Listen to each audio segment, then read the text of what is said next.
What's up, A to Z Sports Live on a Monday. Glad to have you guys around and along for the ride this morning, as it is the sixth consecutive victory Monday for the Tennessee Titans as they beat the Saints, outlast the Saints there on Sunday in Nissan Stadium. 23-21 was the final score as the Saints' 2-point conversion fell short there towards the end of the game, a chance to tie the game, maybe send it to overtime, but the Titans prevail and they flex their biggest strength in their sixth straight win of the season. So we're talking a lot about that. What is the Titans' biggest strength? We'll get you guys and your opinion on that. I have my opinion on what I think the Titans' biggest strength is, and especially without Derrick Henry, what is the biggest strength? And then we'll talk about Mike Vrabel and what he has a chance to do. Excuse me. What Mike Vrabel has a chance to do this season when it comes to NFL Coach of the Year race. And then we'll dive into who the biggest MVP was for the Titans in that win over the Saints yesterday. And then we'll have a conversation about Ryan Tannehill, because I think Luke and I on the game day show yesterday had an interesting back and forth about Tannehill.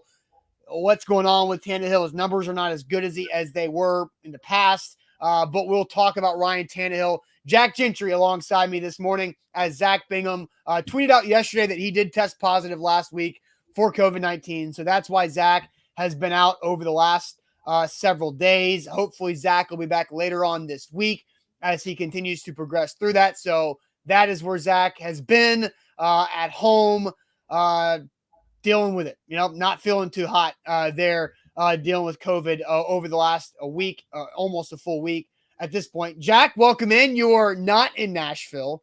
You're out of town. You're in the Eastern time zone in Charlotte. So thanks for hopping on this morning. Yeah, absolutely. Obviously, hopefully Zach gets well as fast as possible. But I'm always happy to jump on. Especially on a victory Monday, 6th win in a row for the Titans. While you guys are filing in right now, don't forget to share the show. If you're on Twitter, retweet it. YouTube, whatever, Twitch. Make sure you share that. Facebook, especially, share that show. We'll get more people in. I know everybody wants to talk about the big win yesterday. It was kind of a weird game, an ugly game, but nonetheless a win. The Titans remain in first place in the conference. Make sure to share this show on your way in. Let's bring as many people as we can here, and let's talk about the Titans win. Yes, and it is bad sales job on a Monday, so we'll have to get that at the end of the show, and I have no idea what my bad sales job is going to be for Jack, but we'll see if we can we'll see. Actually, I just thought of one, so never mind. I have my bad sales job. I'm ready. I'm waiting. Yes, that'll be at the end of the show, but let's get it going officially. Welcome into A to Z Sports. I'm Austin Stanley. He is Jack Gentry in for Zach Bingham this morning. Make sure you follow us all over social media. We are Nashville's on-demand sports network, and we go live every weekday morning at 8 Central Time on Facebook, YouTube, Twitch, and hopefully at some point again, Twitter, if Twitter cooperates with Twitter support. It's been a situation. But make sure we got to make sure we thank our sponsors before we officially get going as well, because they make it happen for you and they help us out. Renters Warehouse Nashville, the professional landlords in the area at renterswarehouse.com. Mandu, the Pulse of Fitness, where one 15-minute workout equals 5+ hours in the weight room. Mandu.com, your first workout is free. Wilson County Hyundai, make them a part of your car buying experience by heading to wilsoncountyhyundai.com or seeing them in Lebanon. And the Bone and Joint Institute, boneandjointtn.org, the region's destination for comprehensive orthopedic and sports medicine care. So, Jack, the Titans get another big win. It was ugly. They were up 13-6 there at halftime to the Saints. A big play by Dylan Cole on the third quarter kickoff allows the Titans to get a short field and 7 quick points, up by 14. And from that point on, the Saints really controlled the rest of that game, but the Titans defense made a couple key stops, with a red zone stop to force a field goal, and then a key stop on this 2-point conversion that would have tied the game with under 2 minutes to go. But Jack, how are you feeling? Tighten Up Podcast, Titans fan, Jack Gentry, how are you feeling about 6 straight wins? So, I mean, the Titans fan in me from Nashville obviously love the Titans. But there's some good things to take away. There's some bad things. You mentioned that Dylan Cole play. A guy who's really been hurt the majority of the last 3 seasons. Actually had a pick 6 and a sack against the Titans back in 2017 when he was on Houston. No idea. Yesterday was the first time I've heard that guy's name. Yeah, no, it was for a lot of people. It really was. I mean, it's a 53 flying down there, looking like Keith Bullock on a kickoff, jarring the ball loose in a huge play. And also, Titans fans, I think that maybe a thank you basket, maybe an edible arrangement to be sent to Brian Johnson's house, the Saints kicker who missed 2 extra points. Had he nailed those, that game probably would have seen overtime for the 4th time this season for the Titans. But it didn't. You know, the Titans made plays when they had to, and this defense, we keep talking about it. How do you win without Derrick Henry? The defense keeps playing like this, and obviously you see why.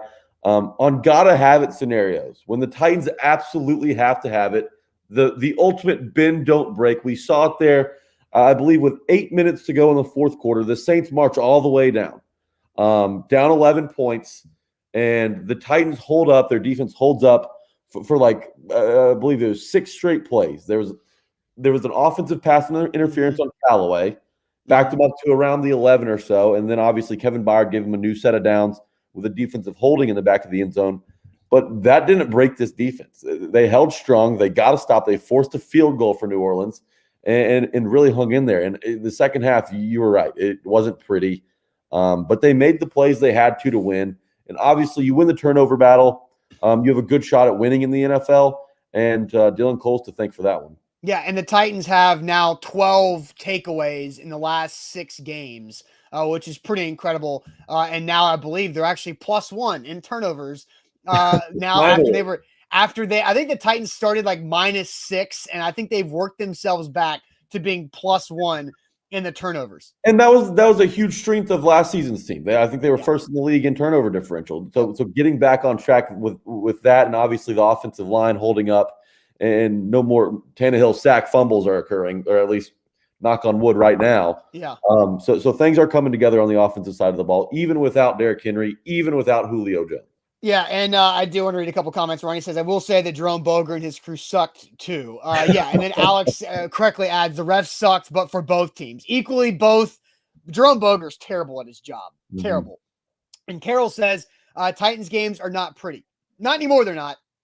And that's kind of the interesting thing about where I want to take this, is that with Derrick Henry, with A.J. Brown, and last year Corey Davis and Jonnu Smith, and Ryan Tannehill, the Titans have been winning games with a lot of style and a lot of flash, with a lot of points, big touchdowns, converting in the red zone. Well, over the last couple of weeks, really going back to the Colts game, they haven't been able to be winning big with these big, huge plays. Now, they've had a couple of them, that Marcus Johnson catch and run for 50 yards, and AJ had a 57-yard touchdown against the Colts, but they're kicking field goals in the red zone, right? Like, they're not putting up these offensive numbers and big plays without Derrick Henry. So I want to ask you this question, Jack, and I'll go ahead and ask you guys as well, because I have an answer to the question. But because the title of today's show is that the Titans flex their greatest strength in the win over the Saints for their 6th straight victory. If I were to, like, right now, what is the Titans' best strength right now? Because it had been Derrick Henry in the running game, but he's been out for 2 weeks, and he's not going to come back for at least another month or a little bit over. So what would you say, Jack, is the Titans' biggest strength right now? Well, right now, obviously, I'm going to have to say the pass rush. Jeffrey Simmons got 2 more sacks yesterday, and he mentioned last week, he said, you got to be addicted. Are you hungover or addicted? Was he going to be hungover after a huge performance against the Rams on Sunday Night Football where he had 3 sacks? And he was like, this is a spot where I could be satisfied with how I played last week, but that's not the mentality I want to have. I want to be addicted to getting sacks. Got 2 more yesterday. The Titans now have 2 pass rushers in the top 10 in the NFL when it comes to sacks. Who would have thought that would have been the case before the season? And one of them not even being Bud Dupree. Bud Dupree, obviously, we hope gets better. Left the game with an abdominal issue yesterday. But the pass rush has to be the biggest strength, because the Titans have been able to play this well on defense without Christian Fulton up until yesterday, really, who looked like the Christian Fulton we saw at the beginning of the season. Yep. Allowing Kevin Byard to make plays on balls, to be that opportunistic safety that we've known him to be since he's been in Nashville. And Janoris Jenkins even had a big day. Like, when backup corners like Greg Maben are getting flown in from the Arizona Cardinals practice squad and performing well, I think you have to tip your hat to the pass rush for making things easier on them on the back end. It's a symbiotic relationship. One can't work without the other. You need a good pass rush to have a good secondary. You need a good secondary to give the pass rush time to get to the quarterback. They go hand in hand, and the pass rush has to be the biggest strength right now when you talk about the Tennessee Titans. It's a good answer. That's not my answer, but it's a good answer because we asked you guys, what do you think the biggest strength is for the Titans right now? Alex says for a strong pass rush, you need good coverage, the defense in general. Yes. Then Ronnie says pass rush, especially the interior. Front four from Tall Texan on YouTube, getting turnovers from Jarrell. Ben says quarterback pressure. Bradley says pass rush. I'm surprised Ben didn't have a typo in this because every time Ben tweets at me trying to get me on something, he has a typo and has to delete his tweet. So there you go, Ben, on that. Scary pass rush from Deborah. Danny says pass rush. Frank pass rush. Lane pass rush. So Frank, I've seen a couple of Randy Bullocks as well. Fat Randy has been a godsend. Yeah, so here is mine. And Chad kind of nailed it, but in a different way. Chad says the ability to overcome immediate obstacles. And that is the Titans' biggest strength. But I really kind of categorize it in Mike Vrabel's ability to reset this team regardless of who's not playing and regardless of who is filling in for guys who are out. Because what happened yesterday? You had both inside linebackers out. How about Jaylen Brown played phenomenal? Jaylen Brown made a play on that goal line stand, Jack, that you mentioned earlier in the show. Jaylen Brown made a play. It was 3rd and goal from like the 2. Jaylen was playing like outside of that tight end on that side. A receiver comes in motion, and Jaylen Brown immediately knocks that receiver off his route, who was the first read in the flats that could have scored a touchdown. Then after he knocked the receiver off his route, he flew it at Simeon, made Simeon backpedal and basically throw an uncatchable ball. And so it's pretty impressive that you missed Rashawn Evans and David Long, and you had Jaylen Brown and Monty Rice fill in, and those guys didn't skip a beat. So I thought that was impressive. Then you've got no Julio, and Marcus Johnson goes off for 5 catches for 100 yards on a day that A.J. Brown only has 1 catch for 16, and he had a carry for 7 yards. Then you've got somebody that nobody's heard of, Dylan Cole, who is a linebacker wearing the rotating 53 jersey, elevated from the practice squad, who makes a monster hit on the kickoff to force a fumble, and the Titans get a touchdown that they absolutely had to have to go up 20-6.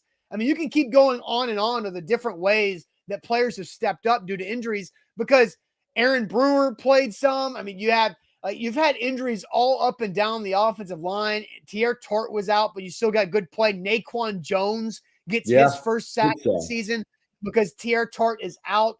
And so it's Mike Vrabel's ability to not worry about the Jimmies and the Joes, but whoever is not in there, have the next guy up mentality is honestly, it rings true for this team. And I hate coaching cliches, but next man up mentality is a reality for the Tennessee Titans this season. And so you're going with more of a mental strength, like a mental toughness rather than a physical, the pass rush, you mentioned the next man up mentality, and you're exactly right. Marcus Johnson was a huge piece in this win. Maybe added pressure on Mojo heading in now that Josh Reynolds is cut. You kind of are clearly the coach's choice here, and I mean he has been since camp. That's Reynolds didn't look good, didn't look healthy when he was here. Now he's up in Detroit, and maybe there's a little extra pressure on Marcus Johnson to kind of prove why Josh Reynolds was shipped out of town. And I get that he didn't have to prove it to the coaching staff or anything. That has been done day in and day out for the last few months. But for him to go over 100 or to go for exactly 100 yards, that's huge for this team. Yes. And when he has the ball in his hands, he's not like AJ where he's ripping tackle. He's flying through people. The guy can cut on a dime. He seems like he is this oddly low center of gravity where he can make a turn and still stay on his feet, not really slow down at all. He's electrifying to watch. And yeah, he's a physical receiver, and he fits what the Titans look for in their receivers. And Marcus Johnson's been great. Even Des Fitzpatrick caught a pass, even though it's probably out of the most strange formation Todd Downing has ever put on a football field. I didn't get it. I don't understand why you run that there, at that part of the field in the red zone. but he did it, and Des Fitzpatrick, it didn't go for anything, but at least he caught a ball, right? Yeah, Kobe says, and shout out to Des Fitzpatrick for proving all the doubters wrong. How did Des Fitzpatrick prove any doubters wrong for being activated from the practice squad as a 4th-round draft pick in week 10 of the season? No, that's not proving the doubters wrong. Now, has Des Fitzpatrick gotten better? Sure. But again, he was not able to make the roster as a 4th-round draft pick. That's not proving the doubters wrong. It's a step in the right direction, but it's not proving the doubters wrong. So, Kobe, chill out a little bit on that. Mason Kinsey making the active roster is proving the doubters wrong. Des Fitzpatrick, 4th-round draft pick, only receiver taken in a time where the Titans needed to draft a receiver probably earlier than that, making the roster or getting activated week 10, not proving anybody wrong, but that is a funny comment. Yeah, it was a funny comment. So that's what I want to read. All right, so now let's get to this because, Jack, I find this interesting, and I feel like this is really heating up. Where should Mike Vrabel rank in the NFL Coach of the Year race? Where should Mike Vrabel rank in the NFL Coach of the Year race?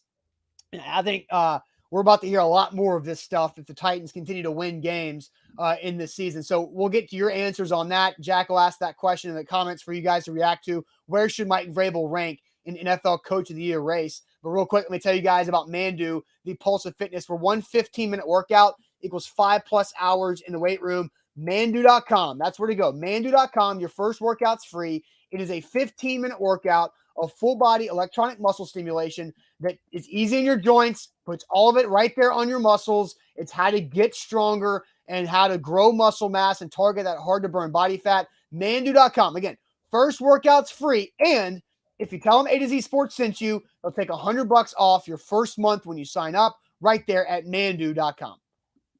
BetMGM, it's the king of sportsbooks, you guys. Use promo code A to Z Sports, ATOZ Sports.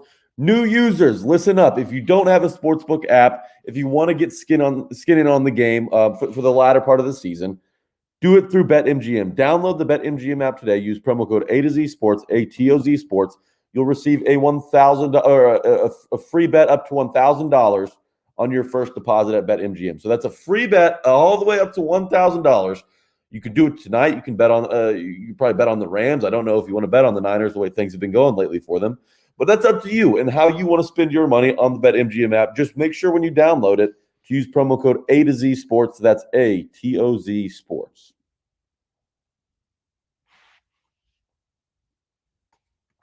Excuse me. Where should Mike Vrabel rank when it comes to the NFL Coach of the Year conversation?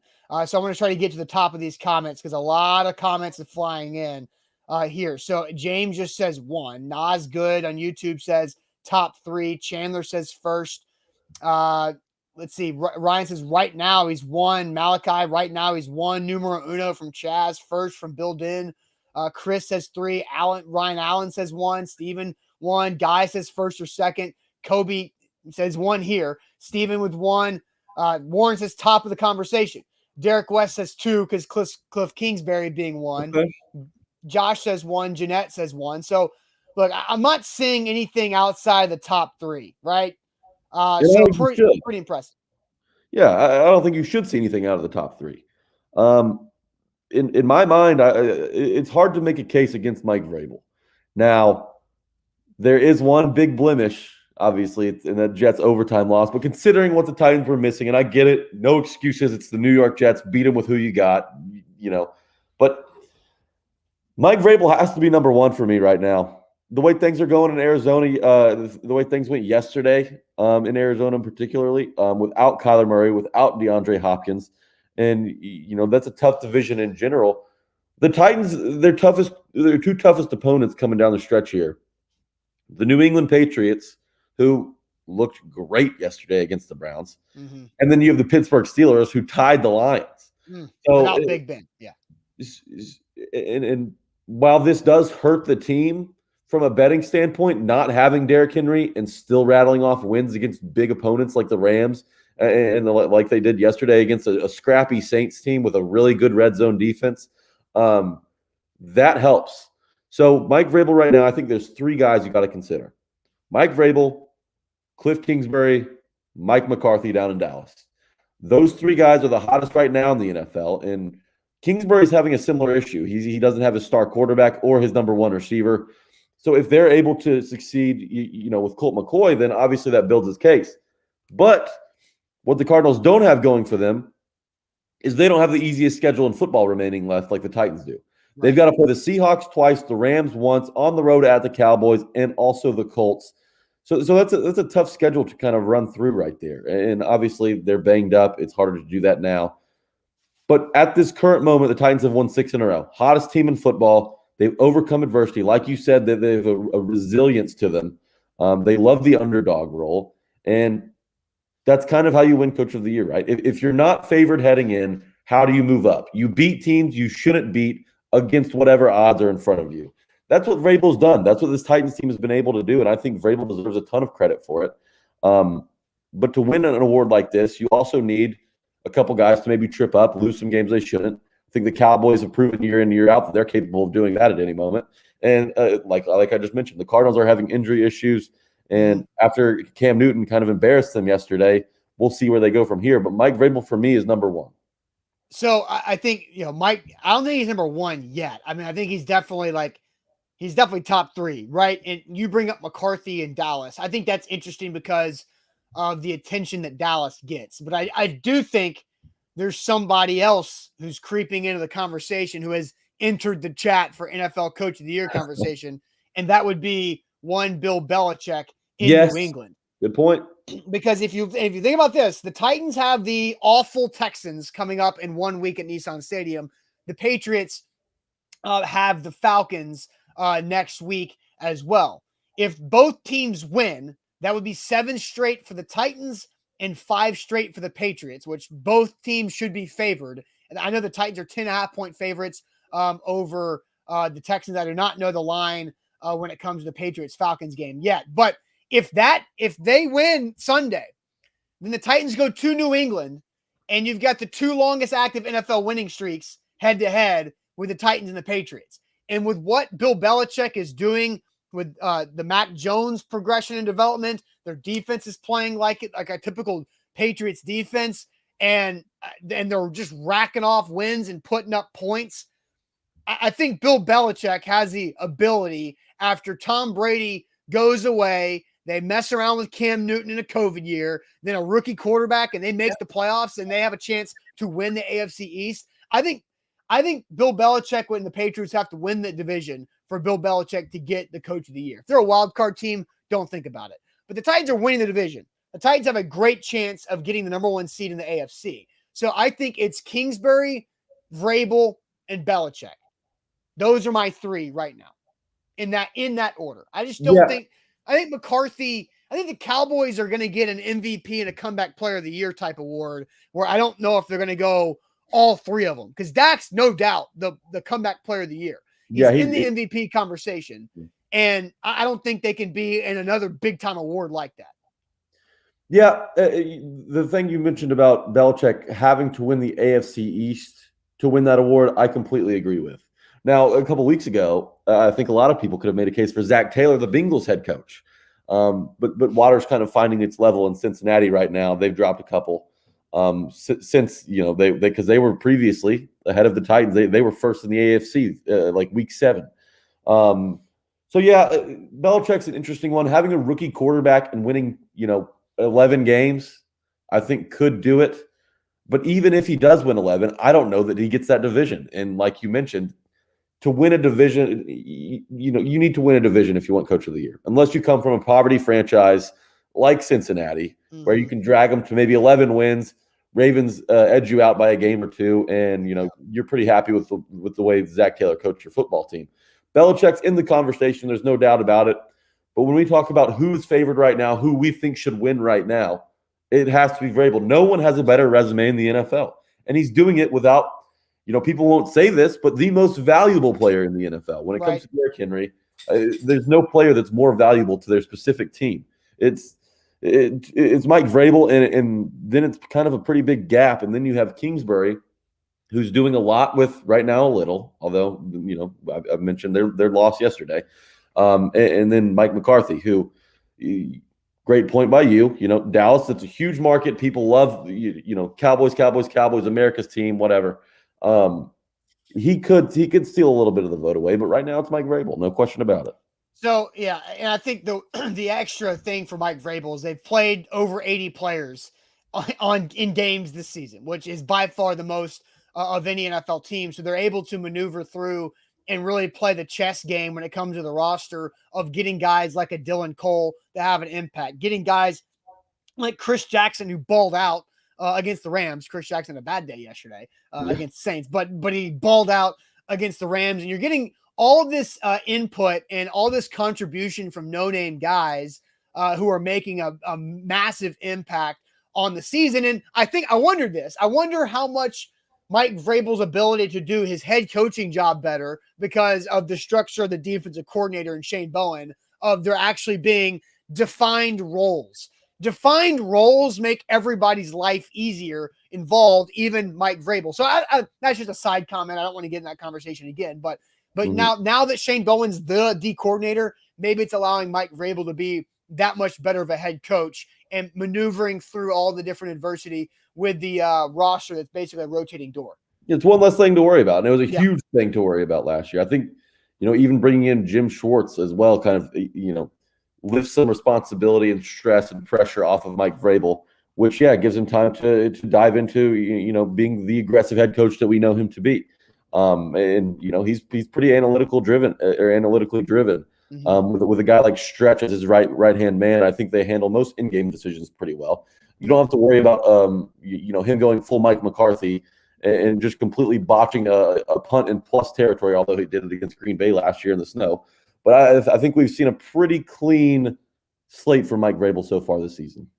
No doubt. A to Z Sports here live on this Monday. Jack Gentry in for Zach Bingham. Zach dealing with COVID as he tested positive last week, for those who hadn't seen that tweet that Zach put out. So that's why Zach has been out over the last several days. Hopefully he can start to feel better and be back in the next couple days. Who knows how that's going to go. But let's ask this question, Jack.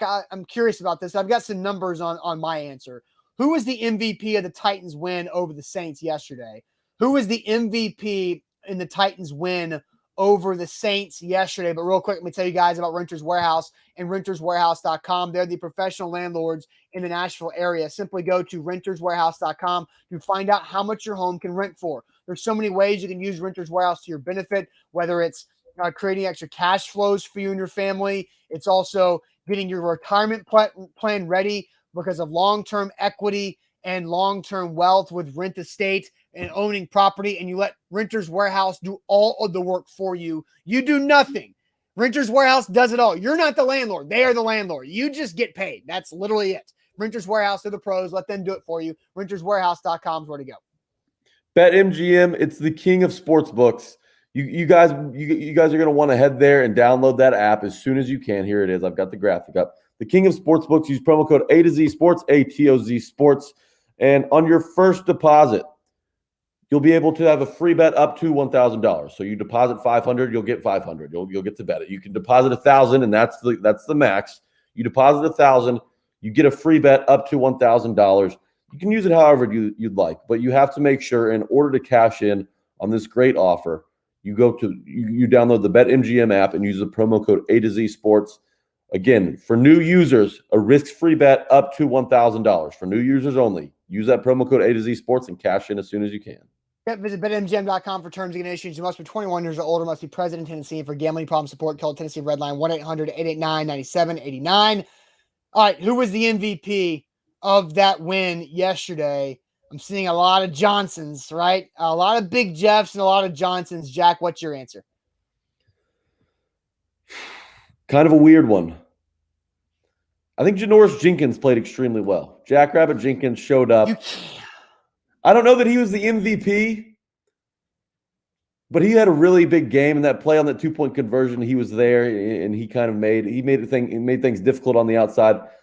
He's a good nominee. I think I have to side with Marcus Johnson only because A.J. Brown failed to really get anywhere yesterday. I think one catch for 16 yards. So they needed a playmaker to step up, and Marcus Johnson was the guy to do it. And we've seen that. We talk about the next man up mentality on defense. I mean, Nick Westbrook-Akines had to do it. Marcus Johnson, Chester Rogers has done it as well in times where they're needed and there's nobody else out there. Jeremy McNichols, he led the team in receiving against the Jets. So Marcus Johnson needed to play big, and he did yesterday, especially on that one catch and run where it was probably a 10, 15-yard pass that he caught and took off down the field. Nobody could touch him. Yeah. It has to be it probably has to be Marcus Johnson. And, there wasn't a player on offense that really splashed yesterday outside of him, special teams either. I mean, you could give it to Randy Bullock probably any game. I love Fat Randy, but Marcus Johnson has to be the guy. He stepped up big, but at the same time on the defensive side of the ball, it's hard to single one of those guys out. You cannot go Jink. Look, and I'll no, give this, I know. But I won't give him prop. We always bash him for his bad games. He played a great game yesterday. No, and I think it's fine to bring that up. That he played well. Zach Lyons from F Word Pod said that Jackrabbit, he was targeted 6 times, he gave up 3 catches on those 6 targets for 25 yards and the 1 touchdown allowed. And I thought Jackrabbit played well outside of that 1 snap on the touchdown where he just went full Malcolm Butler and was looking in the backfield and just bit on the run fake and allowed Smith to get outside of him. And you can't do that. And I don't understand. Like, Jackrabbit continuously makes like young rookie or like 3rd-year player mistakes. Like, he's 32 years old. He's been in the league for over a decade. Like, Jackrabbit's got to not have those mental mistakes there. But I think it goes. Hold on, one more thing. It kind of goes with Shane Bowen, right? If the season he had last year, you've got to give him credit for stepping it up this year. I don't care that you bring in Schwartz. I don't care what you say about Vrabel. You got to give credit to the guy. It's fun. It was fun to bash him last year. Maybe it wasn't fun, but it was a common trend. And this year, Jackrabbit hasn't had the season that he would have liked. Titans fans probably expected better. And they just haven't gotten that, unfortunately. But yesterday was a circumstance where he played well, and I think you have to give him his flowers. He beat his former team. He probably helped out in the locker room, in the film room, and was big on that 2-point conversion. Only 3 catches allowed for 25 yards. You take that every day. If he does that targets, now he gave up the touchdown. The touchdown was not good. Yeah. Well, that's okay. I get that. It's not going to be perfect from the guy, but we got to just kind of hold it down out there. Yeah, and so just real quick on the DBs, because Zach Lyons did a good job with the stats. So here's what he had for the DBs. So I mentioned Jackrabbit, 3 catches on 6 targets, 25 yards and a touchdown. Elijah Molden gave up 2 catches for 5 yards for 5 targets for 17 yards. Kevin Byard allowed 3 catches on 3 targets for 54. Your boy Christian Fulton, no catches, just 1 target. Pass breakup. I mean, say, welcome back, Christian Fulton. Fulton County Jail. Man, I mean, insane. One target and he broke it up. And so no catches. And then here's the bad. Chris Jackson, targeted 7 times, allowed 5 catches for 120 yards and 5 first downs, 1 touchdown. And I add to that the 2 incompletions that on Chris Jackson were slight overthrows by Simeon to open guys. So it could have easily been 7 for 7 for like $150.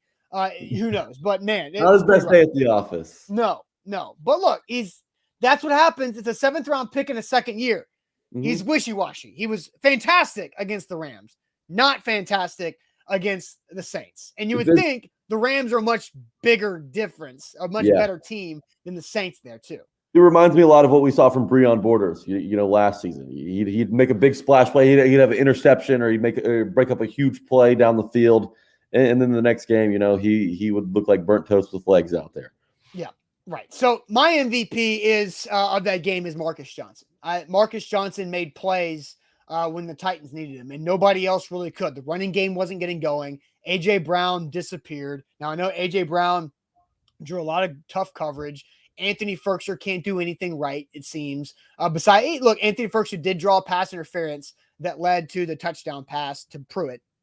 Well, no, led to the Tannehill sneak. Excuse me. Foreman played decent, but again, Marcus Johnson, 5 catches for 100 yards. I've got some breakdowns on this. So 5 catches for 100 yards for Marcus Johnson. The Titans had 5 scoring drives. On every drive that the Titans scored, Marcus Johnson had a big catch. Only 1 of his catches did not convert a first down. And that was because it was on a 2nd and 10 where he picked up 7, and then a 3rd and 3 came short. It led to a field goal. So Marcus Johnson was great yesterday. And when the Titans needed him, again, they did not have a scoring drive yesterday without Marcus Johnson involved. He allowed that offense to get going It was very impressive. So Marcus Johnson is by far the MVP of that game. I think Jeffrey Simmons is another one. And that's probably about it. It's those two guys. And then Randy Bullock. I'll give 3. Yeah, you got to throw Fat Randy in there. After, the turmoil and obviously the heartbreak the Titans have had in the kicking department, I feel like we're kind of taking Randy for granted a little bit, but that's okay. Kickers are kickers, even though he's a great one. Yeah, Marcus Johnson, I think he has to be the answer. It's hard. The Titans didn't put up a lot of offense, really. I think they had like 264 yards of total offense. That's not a ton there. And obviously, when you account for just about half of it yourself as a receiver, you're the odds-on favorite to win the MVP of the game yesterday. However, you could make a case that Taylor Lewan was the MVP because right when he came out, Kendall Lamb almost got Tannehill killed. Yeah. So in terms of being the most valuable, Taylor Lewan maybe just missing time to get an IV could be the answer. All right, before we talk about Ryan Tannehill, I do want to address 2 things. So I mentioned that Firkser can't really do anything right. So John Michael Presley says Firkser's been a huge disappointment. Danny says Firkser's becoming a liability. And then NB says, can you actually credit Firkser for the PI? Yeah, you can. Sure, why not? And then Jonathan says Firkser's false starts are killing the Titans. So let's just say this. The first false start was absolutely on Anthony Firkser. It takes a 3rd and 5 to a 3rd and 10. And the Titans punt on their opening possession. 3 and out real quick, right? Bad. The other false start on Firkser on the goal line was actually not on Anthony Firkser. That was on Ryan Tannehill. It was just a situation where Ryan Tannehill forgot what the play call was in the situation there. So Ryan Tannehill, it was a goal to go, 1st and goal at the 2. And Tannehill saw that AJ was wide open in the slot, uncovered. So he snapped the ball quickly. But what Ryan Tannehill forgot is that he had a shift with Firkser on the left side. And so Firkser was doing his shift. Tannehill quick snapped it and threw it. So that's on Ryan Tannehill, even though Firkser got all the blame on that because that's who Boger announced the false start. So I did just want to clear that up because it's easy to pile on guys when they have things go the right way, but let's not unfairly pile on with Anthony Firkser on that specific situation. Firkser season has not gone well. And maybe some of it's attributed to Jeff Swaim and Michael Pruitt having outstanding seasons. But Firkser, for the large part, hasn't really been noticeable. Hasn't really had that one big catch, that one big game that you look for. Maybe a couple red zone touchdowns against a big team. He hasn't been very visible to me, and that's been disappointing because the Titans are going to have to look at what's best for them when it comes to Firkser next or after this season. I don't know what they're going to decide, but with guys like Michael Pruitt and Jeff Swaim who are playing well, it makes that decision a little tougher.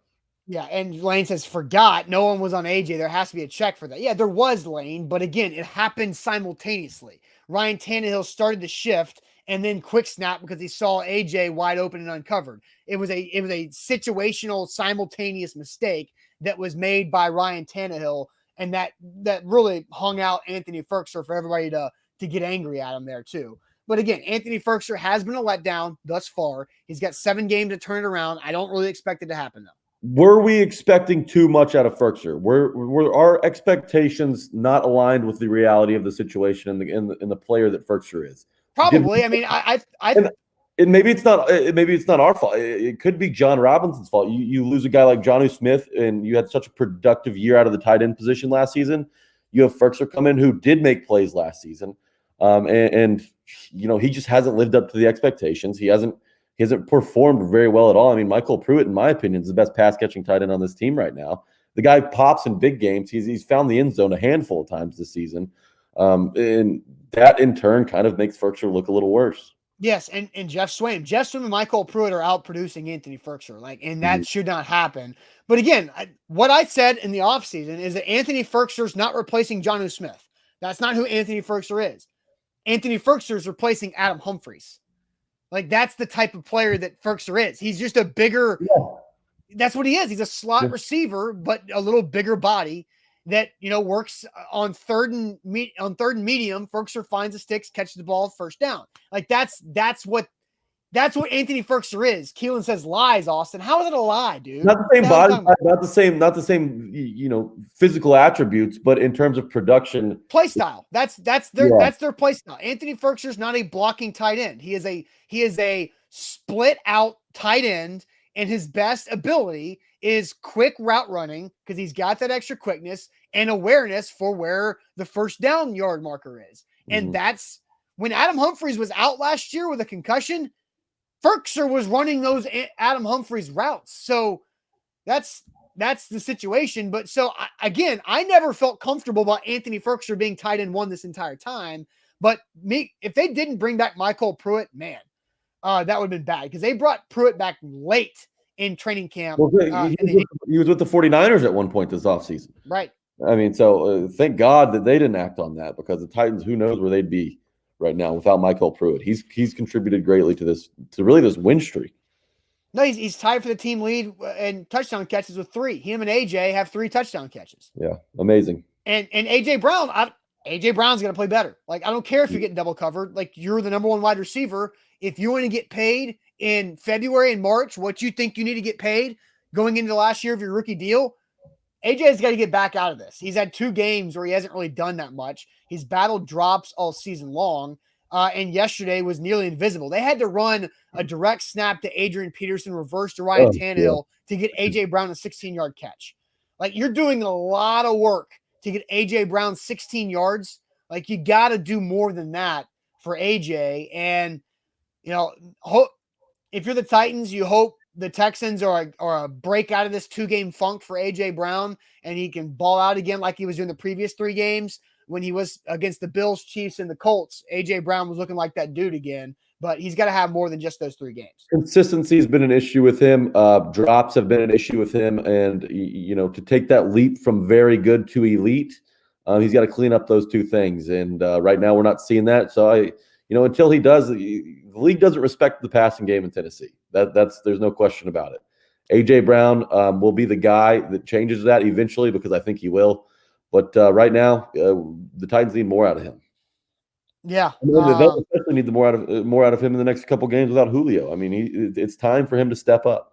Yeah, and Ricky says that's because your quarterback, the Titans quarterback, is playing bad. I don't know who Ricky is a fan of, but a lot of times you got Titans fans watching. But he says that's because Ryan Tannehill is playing bad. Is Ryan Tannehill playing bad? That's actually a perfect transition to our next conversation. How do you grade Ryan Tannehill in the last 2 weeks without Derrick Henry? How do you grade Ryan Tannehill in the last 2 weeks without Derrick Henry? I find this to be a fascinating conversation. And this was honestly based off of a tweet that I got this morning that really made me start to think about what Ryan Tannehill has done the last 2 weeks. But first, let me tell you guys about Wilson County Hyundai and WilsonCountyHyundai.com. If you're looking for a brand new car, make Wilson County Hyundai a part of your car buying process because they're people you can trust. Why? Because we've been working with Wilson County Hyundai for 2 years now, and Payne Bone and his team, over 2 years, Payne Bone and his team at Wilson County Hyundai do a great job of making you feel comfortable, not pressuring you into any purchase for the sake of just selling something, but they will truly find the right fit for you, whether it's the Hyundai Sonata, any of their other Hyundai sedans, or the Hyundai Palisade, or anything in between. Wilson County Hyundai does it right.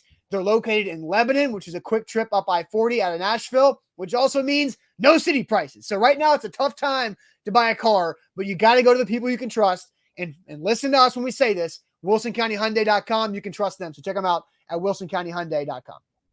BetMGM, check these guys out as well, especially if you want to get some skin in the game on tonight. Not only is there NFL action tonight, college basketball has returned. The NBA is a nightly thing. NHL, the Preds are kind of rolling right now. Matt Duchene's having a wild season. Maybe go bet on him to score a goal in the Preds next game, but make sure to use promo code A2Z Sports, ATOZ Sports, when you download the BetMGM app. This is for new users and new users only. You use that promo code, you'll get a risk-free bet up to $1,000. Bet it on whatever you want. Bet it on Matt Duchene. Bet it on the Rams tonight. Hey, bet it on the Grizzlies, whatever you want to do. Use promo code A2Z Sports. You'll have a risk-free bet. You lose it, who cares? Not a big deal. You still have your money in the account as long as you use promo code A2Z Sports when you sign up at BetMGM. All right, so we're asking the question, how do you grade Ryan Tannehill in the last 2 weeks without Derrick Henry? Because we had somebody say that the quarterback is playing bad. McLean says, no, he's not. McLean gives a 7 out of 10. So grading can be a letter grade. So 7 out of 10 That was a C where I went to school. I don't know about you guys, but that was a C for me. But Stanley McMurray says B minus. Let's see. DK Titan says C. Chris Dillard says B plus. Ben says I would say that he's not playing great, which is true. I don't think he's playing great. Sawyer says he's been asked to do a lot and he's doing great. Tank Sinatra says an A. J Dud with a B. Joey with a 9. So that a 9 is an A there. Louis with an A. Ronnie with a C. Chad says he hasn't been great, but he gets the job done. Solid B. Justin says it seems like he has regressed to the mean somewhat because he's been playing out of his mind the last couple of years. Patrick says, yes, stat-wise, it's not close from this year to the last year, but he looks not great. And commenter comment face says, yes, Tannehill's been meh at best. So, Jack, how would you, over the last 2 weeks, we're talking about the last 2 weeks, how would you grade Ryan Tannehill's performances? C plus. You're not going to put it on the fridge at home. You're not going to show your friends when they come over. Your mom's probably not going to brag to you at anybody, wherever your mom goes to talk with other parents. It's not a grade that you look back on and you're like, wow, man, I'm really proud of that. I really kind of, exceeded where I thought I'd be. Tannehill hasn't done that. He hasn't been bad. Don't get me wrong. He hasn't been bad. He's been efficient enough, but he hasn't been great. We're still seeing, and maybe this is just a pattern. Maybe this is the way the year's gone for Tannehill, but those turnovers, those bad decisions early on in the season, we saw another one again yesterday. Now it came with a roughing the passer at the end, so it's kind of negated. But Tannehill in the last 2 weeks, he hasn't had to do a lot. The defense kind of set him up for success against the Rams. He only threw for a $143, a touchdown, and a pick that day. So obviously, when you're a quarterback, you throw for 143 yards. That's not going to impress anybody. That's not going to raise anybody's eyebrows. He follows that up yesterday, 213. And now both games, interestingly enough, he went 19 for 27. That's still a 70% completion percentage. Right. Threw for 213 yesterday and a touchdown. Also had one on the ground. Tannehill's probably not the type of guy to rack up the A's, A pluses, even A minuses with Derrick Henry. A win helps that, and I think boosts you, half of a letter grade. But when we're isolating just Tannehill, he hasn't impressed me. He didn't really throw one ball down the field yesterday that connected. Marcus Johnson, obviously, the big catch and run. But there wasn't a deep ball. He's kind of gotten away from that, and that's his longest throw in the air yesterday was 17 yards to Marcus Johnson, which was caught immediately. Now I saw this from Teron Davenport, and this is an incredible stat, and goes to your down the field type of conversation. Right, the last 2 weeks, Ryan Tannehill has averaged 3.1 air yards per completions without Derrick Henry. So that's 3.1 air yards the last 2 weeks without Derrick Henry per completion. That's half of what he averaged in 8 games with Derrick Henry. So he averaged 6.2 air yards with Henry, 3.1 air yards without Derrick Henry on completions. Overall, on his attempts, 7.9 air yards with Henry, 4.7 without.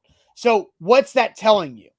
That's telling you that the offense is trying to refine itself and that the play action is not able to be as effective without Derrick Henry, and the offensive line isn't holding up as much, and his wide receivers aren't helping him out that much. Like Bobby Hart was the reason why they couldn't throw downfield against the Rams. Oh, yeah. Now, and so yesterday you had Kendall Lamb get bulldozed on a key third down in the third quarter, and Tannehill got sacked, and it happened so fast. I think that's a lot on offensive line play. I think it's a lot on Todd Downing. So Jack, you say C plus the last 2 weeks, and you mentioned C plus isn't hang on the fridge. Your mom's not bragging on your grades, but C plus is enough to graduate.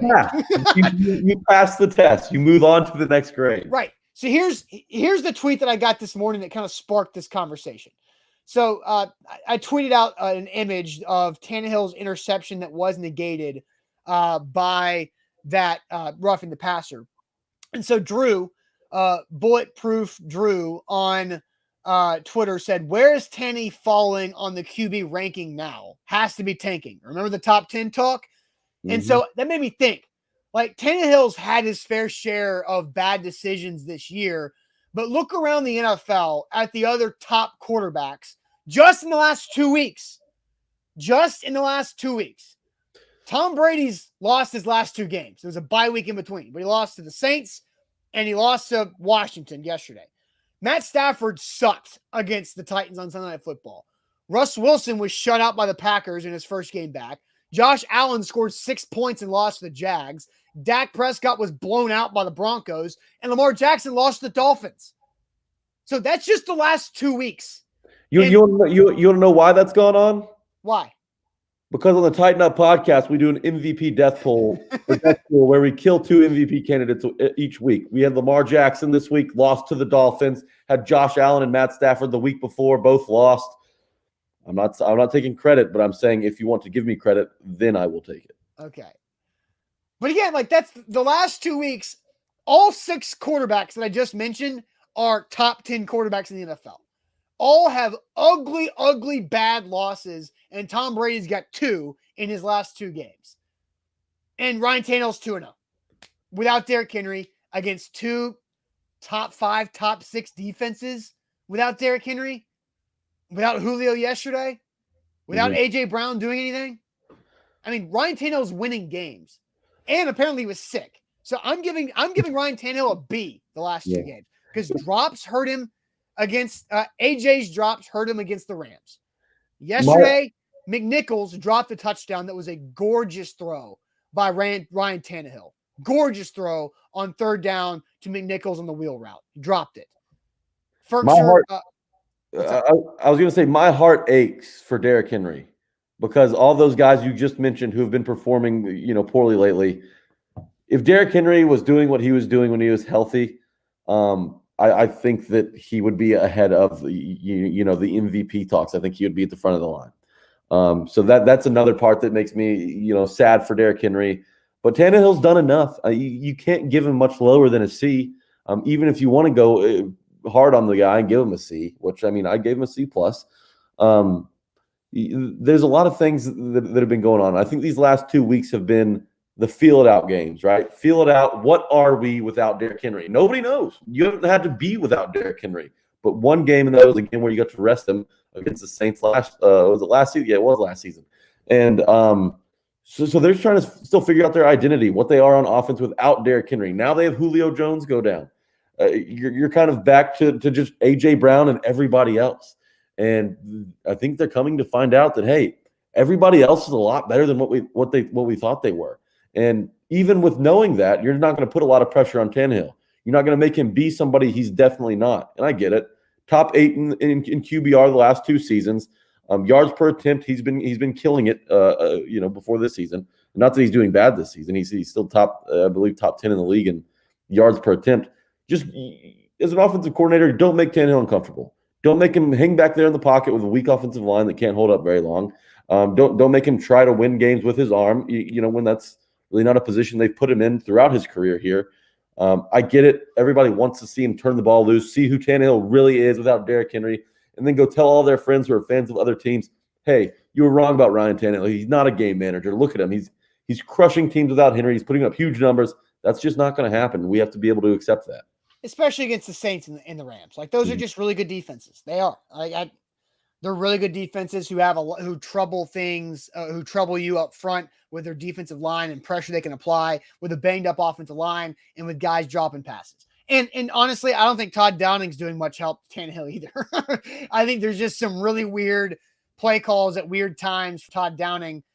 So I do think, and Mamba mentality says, yeah, Austin, I'm glad you realized the Titans have been playing 2 great defenses. They might not score 30. But again, and they're scoring touchdowns. And Tannehill's had 4 touchdowns in the last 2 games. 2 passing, 1 in each, 2 rushing, 1 in each. So that's a good thing. I think B is what Ryan Tannehill has been without Derrick Henry the last 2 weeks. And the schedule's just going to get a little easier with the Texans this week. Then it turns right back up to hot against the Patriots. And then moving forward, the Titans have a great ability to get to 9-2 then figure out what happens against the Patriots. Then you get to a bye week, and maybe Julio comes back, and you see what happens the last few games of the season. Yeah. Kevin Byard says it best, only thing that matters, we're 8-2 right now. And they're humming. So the playoffs is what really is going to separate it, is what a lot of people are going to hang their hats on Tannehill and whether or not they were right, about him. Obviously, the first impression they had of him in Miami under Adam Gase is not fair. That's not setting him up for success. Now he's in an offense with talent around him, with a play caller who, he's no Arthur Smith, but he's getting the job done. I mean, they're moving the ball without Derrick Henry. Obviously, there's extenuating circumstances. But if he can perform in the playoffs and win a game with his arm, that'll change a lot of people's mind. I'm seeing a lot of people saying Tannehill, you can't call Tannehill elite. Tannehill is elite, whatever it is. Wherever you fall on that debate, doesn't really matter. You could be an elite regular season quarterback, Matthew Stafford, and have no playoff experience or no playoff wins.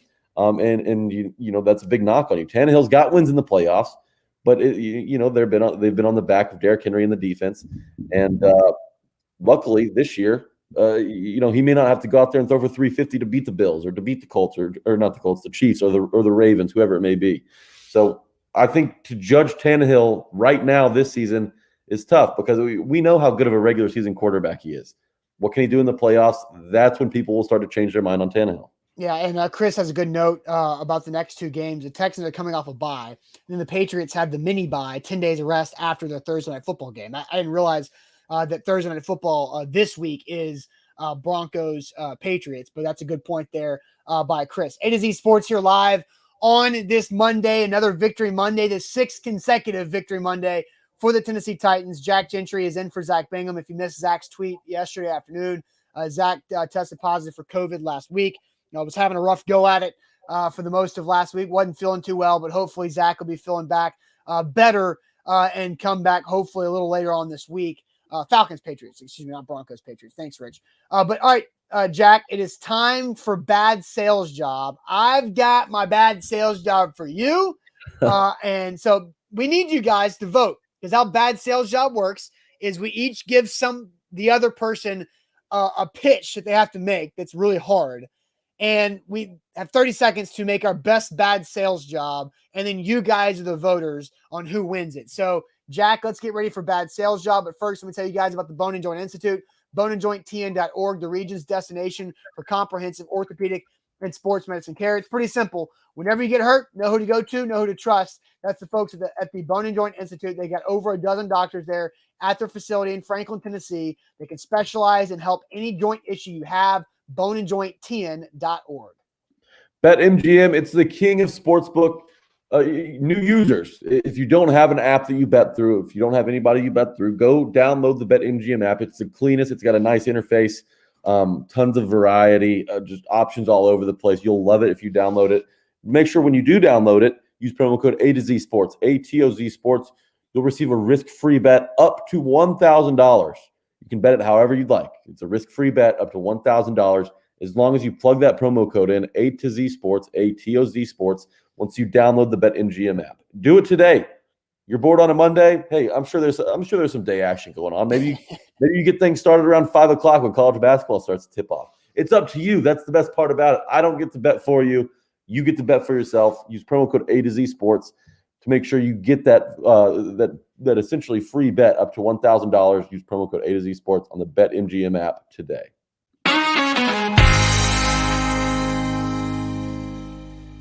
All right, bad sales job on this Monday, Jack. Are you ready? I'm so ready. Let's do this. MB says Jack lost his bad sales job on Jackrabbits game yesterday. Oh, MB's been on me this whole show. I've been seeing you, MB. You got to get off my back, man. All right. TJ says, Jack, sell us on how you are not. Okay, TJ, here's the thing, man.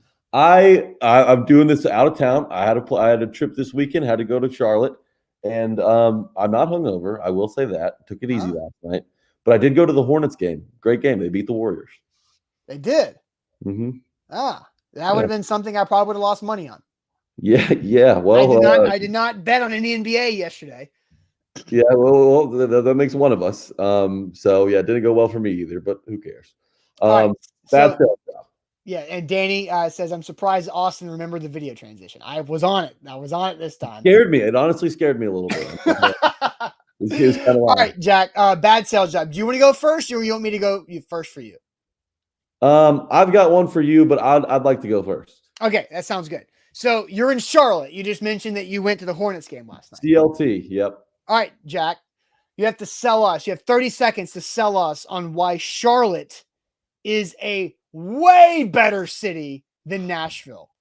Why Charlotte evil. is You're an evil man, Austin. Charlotte is such an elite city compared to Nashville. That is your bad sales job here on this morning show. So I am ready. I have the clock ready for you. So I will go on your go. Sell us why Charlotte is a much better, way more elite city than Nashville, Tennessee.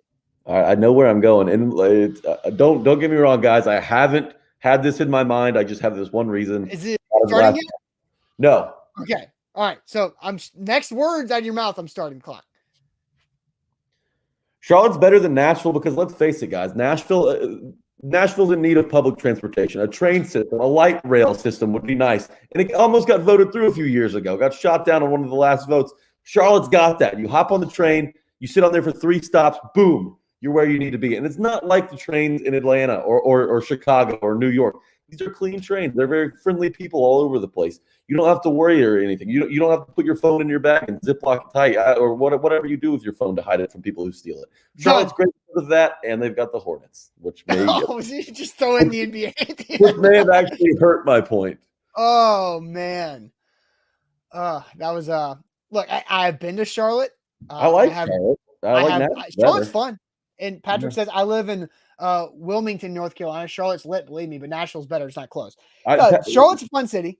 I agree. It's not nothing on Nashville. Nothing on Nashville. And that train is very nice. I've been on it as well. The train is everything about the train. It wasn't working last night after the Hornets game. Really threw a wrench in our night. But it really threw a wrench in you. I'm glad you mentioned that in your sales pitch. That's neither here nor there. Yeah. Okay. All right. Bring it on. Austin, I want you to sell me on why it's important for the Titans to re-sign Anthony Firkser in this offseason. I want you to do that. I liked where our conversation went earlier. I want you to let me know why you think the Titans should re-sign Anthony Firkser and why that must be a top priority in the offseason. Let me know when you got your clock ready. I'm ready whenever you are.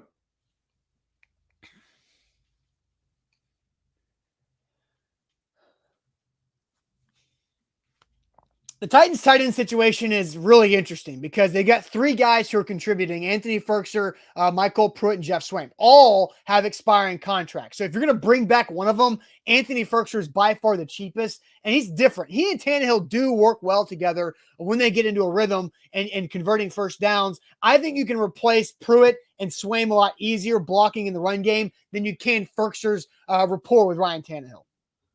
All right, you did that in 26 seconds, so not bad. So now it's on you guys. Who won? Who had the better bad sales job? Was it all you gotta do is type in Austin or Jack, Jack or Austin, Austin, Jack, who won? And we will and we will count. I'm realizing what you've done to me. You have turned me. The jury hates me right now because I just had to prove why their city is not as good as Charlotte. So that was a strategic question you asked me. See, look at them, Austin. Yeah, okay.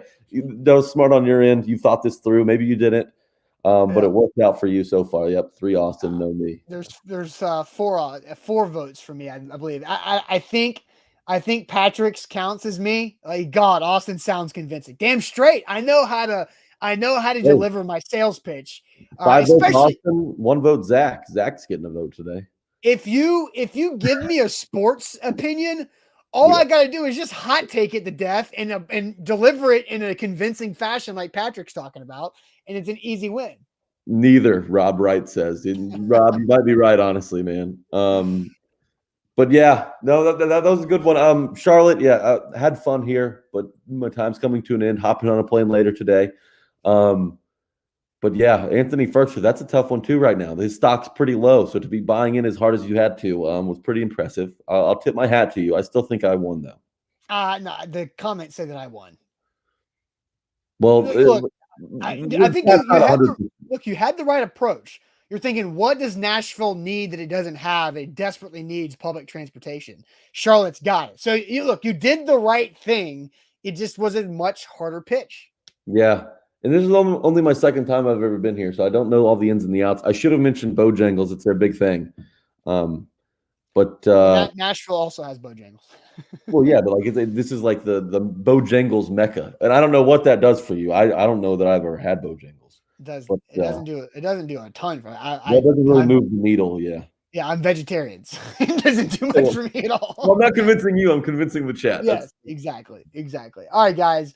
Hope you guys have a great rest of your Monday. We'll be back tomorrow morning. I'll have Luke along with me tomorrow on a Tuesday to talk more Titans. We'll see what happens as well throughout today when Mike Vrabel meets with the media. But don't forget the A to Z Sports Podcast Network is where to go check out for more content. A2Zsports.com. I know we've got several pieces of Titans articles up right now at A2Zsports.com. So we'll see you guys later on. Buck Rising tonight with A to Z Sports Primetime. Have a good Monday. Appreciate it, guys.